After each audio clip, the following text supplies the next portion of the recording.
수능생에게 감독관이 연락했다. 안진용 기자님 뭐 점수 몇 점 나왔어? 라고 물어보려고 전화한 거예요? 네, 수능생이 감독관에게 연락을 했다. 이거 수능생에 어떤 부정의가 있는 거 아닌가라고 생각하기 십상인데요. 그 반대였습니다. 어떤 일인지 말씀을 드리면요. 지난 2018년 11월 서울 강동구의 한 수능고사장에서 한 고등학교 교사가 시험 감독관을 했습니다. 아하. 그리고 열흘 뒤 어떤 일이 벌어졌냐면 해당 교사는 이 고사장에서 시험을 봤던 30대 수험생에게 개인적으로 메시지를 보냅니다. 이 내용을 보면은요. 수능 때 감독관을 했었다. 마음에 들어서 상황이 그렇기는 한데 한 번쯤 물어보고 싶었다. 나는 순박한 사람이다. 나이도 비슷하고 대화를 나눠보는 건 어떠냐라고선 개인적인 접촉을 시도한 겁니다. 당시 시험을 치른 수험생이 30대였습니다. 그런데 그 문자를 받은 수험생 김유진 아나운서 황당했을 것 같습니다. 그러니까요. 내 개인정보가 그런 식으로 이용이 됐다고 생각하면 황당하기도 하지만 무서운 마음도 들었을 것 같거든요. 네. 이 수험생은 해당 교사를 고소하게 이르는데요. 검찰은 해당 교사가 수능 감독을 하면서 알게 된 연락처를 이용해서 이렇게 여성에게 메시지를 전송한 건 이 교사가 개인정보를 제공받은 목적 이외의 용도로 이용한 것이라면서 해당 교사를 재판에 넘겼습니다. 이거는 감독관이면 선생님이잖아요. 교육자잖아요.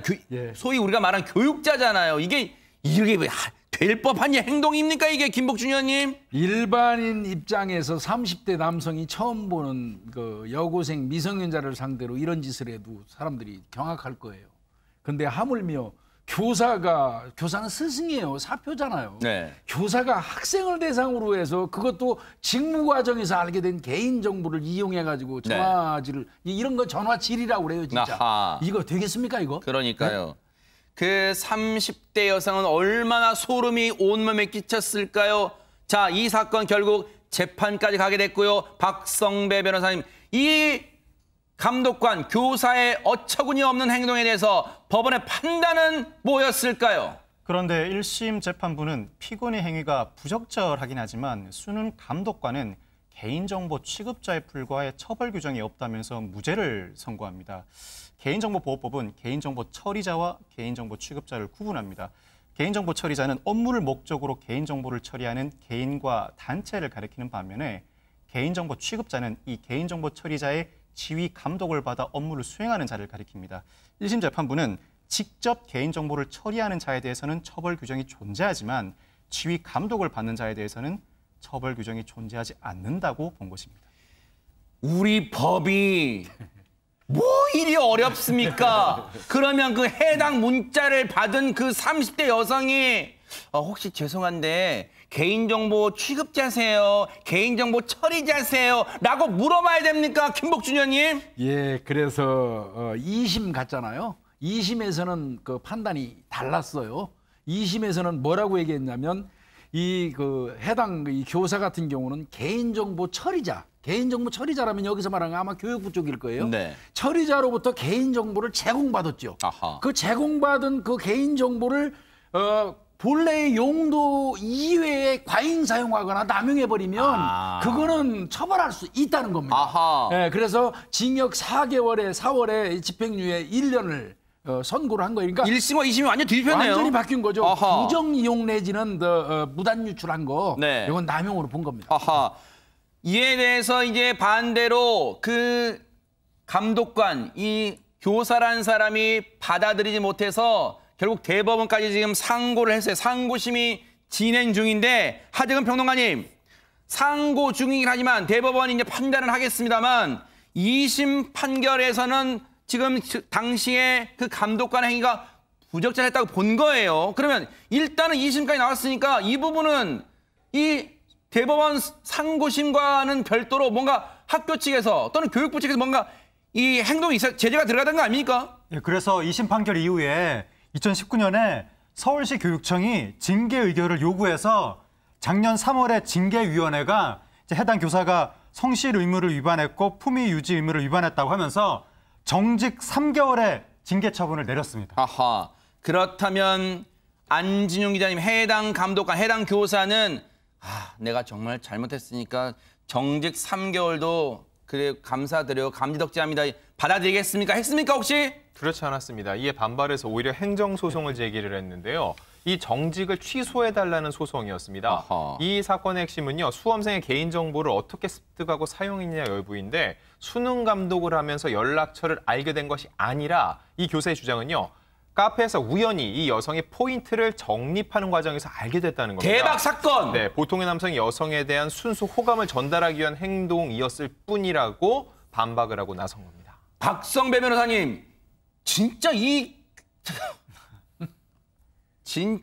감독관 판단을 어떻게 하고 이렇게 말하면 이제야 이해가 됩니다. 상황이 다 이럴 줄 알아요 지금 사람들이.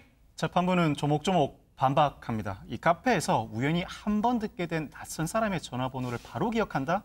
이례적이다. 그리고 카페 등에서 멤버십 포인트를 입력할 경우에 전화번호 전체를 말하지 않는다.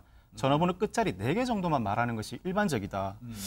피고인 주장처럼 정말 관심이 있었으면 바로 연락을 했었어야 할 텐데 3개월이 지나고 공교롭게도 수능이 끝난 후에 연락을 했다.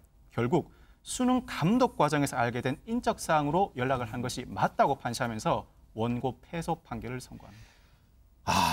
참 그나마 재판부가요 과학적 선고를 했어요. 왜냐하면 끝자리를 이 포인트 입력할 때 다 적는 게 아니고 다 이런 거 일일이 다 조사한 것 같아요. 그런데 김복준 의원님 재판부가 잘 판단해 주긴 했지만 뭔가 지금 씁쓸하고 뒷맛이 개운치 않아. 근데 이 판단에는 이 법원의 판단에는 당시의 감독관의 직업, 이 교사라는 직업도 좀 가만히 된 걸까요? 어떻습니까? 당연히 그렇습니다. 솔직히 뭐 교원 같은 경우는 사실은 일반 직업을 가진 사람들보다 조금 윤리성 내지는 좀 높은 그 도덕성을 요구하는 건 사실이지 그러겠죠. 않습니까? 네. 그래야지 이 후세들을 가르치고 그러잖아요. 그러겠죠. 맞아요. 네, 그런 부분도 이제 그 참작이 된 것 같고요. 기본적으로 개인정보를 위임받은 개인정보를 지나치게 부정이용했거나 더 유출한 거거든요. 무단 유출 이 사람은. 네.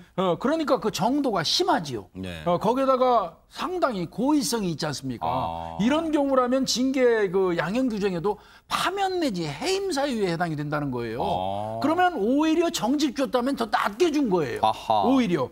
그러면 저 같으면 차라리 가만히 있었을 것 같아요. 감사하다고 생각하고. 그러니까요. 가만히 있으면 중간이라고 한단 말을 이럴 때 쓰는 것 같습니다. 근데 앞서 법원이 판단한 내용 중에 그게 있잖아요. 재판장님의 말씀 중에 국가의 신뢰를 실추시켰다는 거에 이 사람의 행동이 정말로 이 사람의 행동은요. 지금도 전국에서 묵묵히 자기의 할 일을 열심히 하시는 이 땅의 선생님들 다 욕보인 겁니다.